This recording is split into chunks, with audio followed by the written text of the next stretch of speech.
सो रब दी नहीं होर जहान ते पीर कोई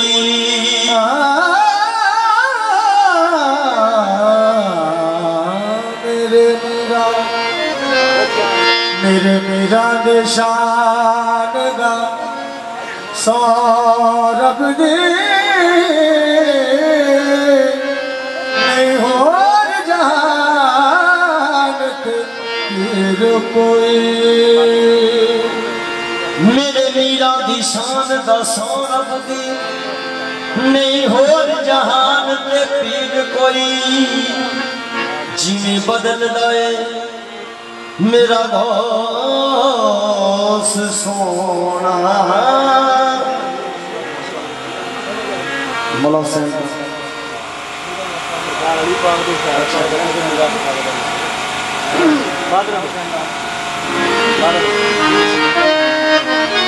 अपनी अपनी सोच की बात है।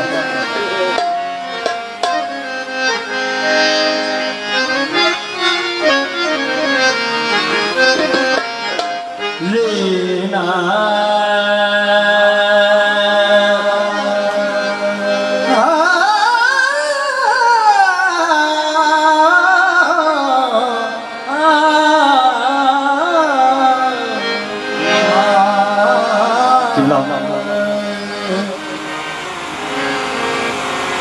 राहिब दा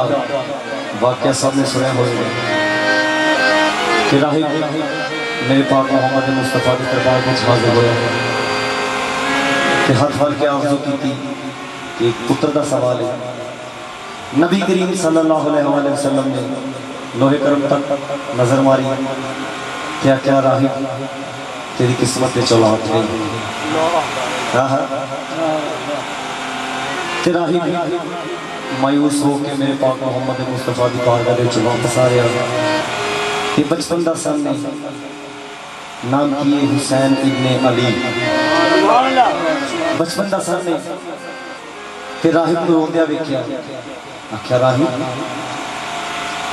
मेरे नाने के दरबार में अज तक कोई रोंदा वापस नहीं आया मैं वेख्या लेकिन तू क्यों वापस आ रहा है। राहिब ने आख्या कि मैं एक पुत्र का सवाल किया पुत्र की मंशा रखी सी लेकिन नदियां के सरदार के घरों भी ना हो गई।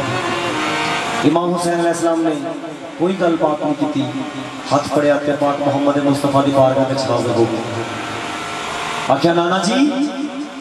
ये राहिब ने तुसी क्या है कि तेरी किस्मत चला देनी आख्या हाँ मैं लोहे कलम तक नजर मारी है यदि किस्मत चौलाद नहीं आख्या नाना जी जो रब की बारगाह यदि किस्मत चौलाद नहीं तो अपनी बारगाह दो नबी करीम सल्लल्लाहु अलैहि वसल्लम ने कहा अच्छा हुसैन जे तेरा यही सवाल है तो फिर दवा मैं करता तो आमिन तू कह दे। राहिब को एक नहीं बल्कि 7 पुत्र मिले। अल्लाह रब्बुल इज्जत ने फौरन जिब्रील को कराया कि जिब्रील जा छेती जाके मेरे हुसैन के मुंह ते हाथ रख दे क्यों कि इन्हें जिदे के मनु बनाने पैने वो ना होवे कि एक पासे राहिब की नस्ल ते एक पासे मुसलमान होगा आदम की नस्ल होगी तो खुशी नाल राहिब झूम के की कहता है मैं हुसैन दा रोकर मैं हुसैन दा रोकर मेरी नौकरी कबार मेरी नौकरी कबार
मेरी नौकरी हमारे, मेरी नौकरी